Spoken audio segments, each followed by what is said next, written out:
Bonjour, félicitations pour le prix à Venise, nous y étions aussi. Ah ouais. Oui, C'était super.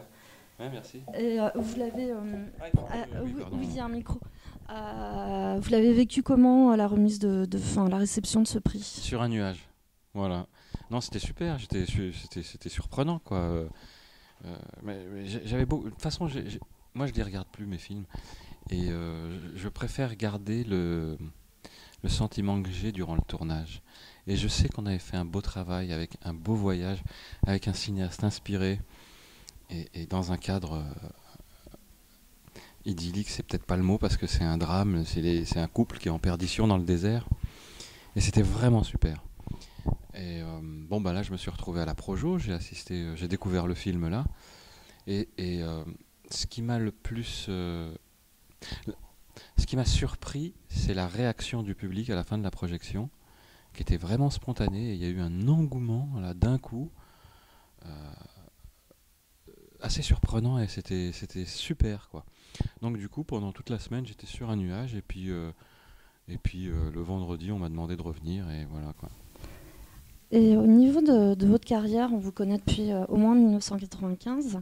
Et quand vous étiez venu... non, mais nous aussi, hein.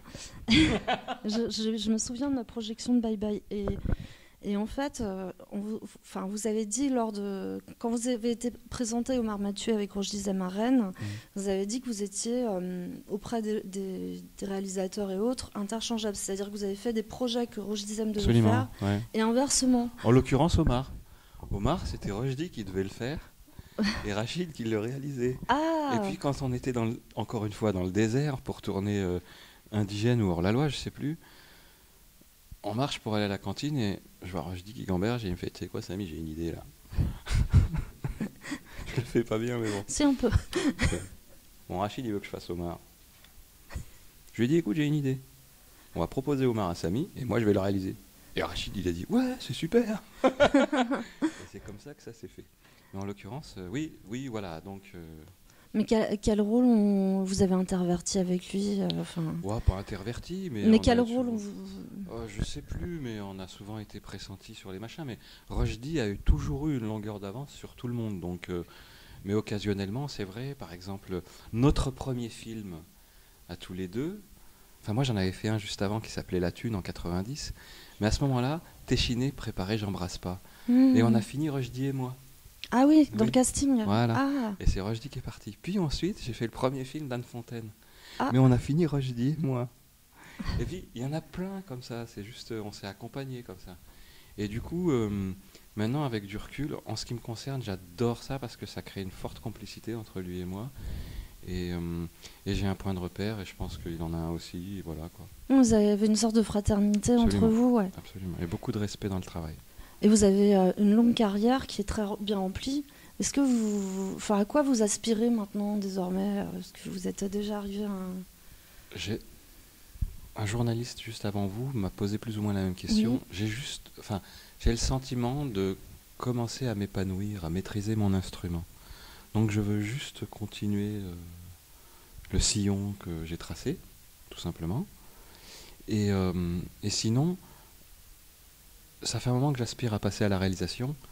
Je voudrais enfin basculer dedans, quoi, voilà. Et vous avez déjà des projets par rapport Oh à ouais, cette j'ai un perspective? projet qui me suit depuis 10 ans. Et on peut en parler? Non, Ah, c'est secret. non, ouais. D'accord. Il n'y a rien d'extraordinaire, mais j'ai pas envie d'en parler. C'est par superstition professionnelle. Oui, et puis voilà, il est assez précieux, donc Vous le préservez. ouais. Et vous avez notamment parlé du cinéma tunisien, enfin, à Venise. Vous avez parlé du cinéma tunisien. Ah oui, que les jeunes cinéastes. Alors, c'est marrant parce que le journaliste avant vous Ah, a dit désolé, aussi un film mince. tunisien. Non, non, mais c'est bien, c'est bien. Et je dis, vous savez, la musique est internationale. La culture est internationale. Le cinéma est international. C'est pas cloisonné à une nation.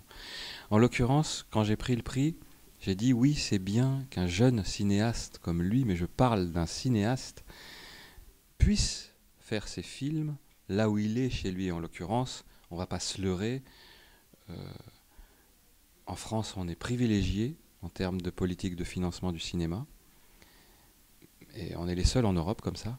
Alors je vous laisse imaginer sur les pays du Maghreb comme ça peut être difficile. Donc j'ai salué le cinéaste et son producteur de pouvoir dans leur pays, grâce au CNC, hein, de toute façon au financement français, pouvoir faire leur film.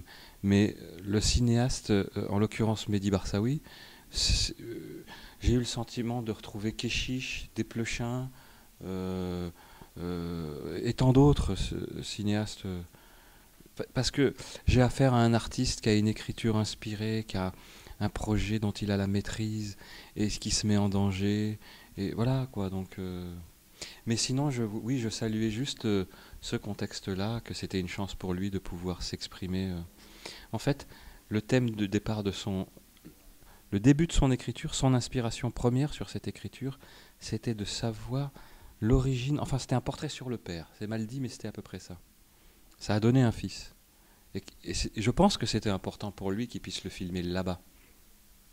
Et c'est ce qu'il a pu faire, quoi, voilà. Justement, vous parliez de Keshish, vous avez eu la chance de débuter tous les deux ensemble avec C'est la faute à Voltaire, qui est un très grand film, comme beaucoup de films de Keshish. Et vous avez pu observer sa carrière, vous l'avez suivi ensuite Je connaissais Keshish en tant qu'acteur avant. Chez Téchiné. Chez Téchiné et d'autres. Et c'était un acteur incandescent. On aurait dit un acteur anglais ou un acteur américain, tellement il incarnait les choses. Il avait un regard de braise, il était puissant, quoi. Et c'était pas facile pour lui à ce moment-là, dans le cinéma français, je veux dire. Et j'ai eu la chance, autre clin d'œil, ce rôle était destiné au départ à Rushdie. Ah, décidément. Comme quoi, ça répond à votre question. Et j'ai eu la chance de pouvoir faire son premier film. Et j'ai eu affaire à un cinéaste, encore une fois, puissant, inspiré, avec une grande ampleur, une maîtrise du plateau, une maîtrise de son histoire, du point de vue, une grande direction d'acteur. C'était très troublant. Il fédérait un esprit de troupe. Il nous disait on va par là, il n'avait pas fini de dire par là qu'on y était tous. C'était génial. Et au niveau de... On a d'autres questions. Est-ce qu'on a d'autres questions? Peut-être une dernière. Peut-être une dernière question. Yes. Une dernière question, puisque nous sommes au Festival de Dinard et que la présidente du jury, c'est Sandrine Bonner. Est-ce que vous la retrouvez juste là, parce que vous avez déjà joué avec elle dans Signature? Je connais bien Sandrine, ouais, tout à fait. On a déjà tourné ensemble une belle aventure qui s'appelle Signature, comme vous dites. Une série qu'on a tournée à La Réunion de Hervé Admar, c'était génial. Et j'ai été aussi sous sa présidence à Deauville. Donc on est complices. Eh ben merci beaucoup. Merci beaucoup. Merci à vous, merci.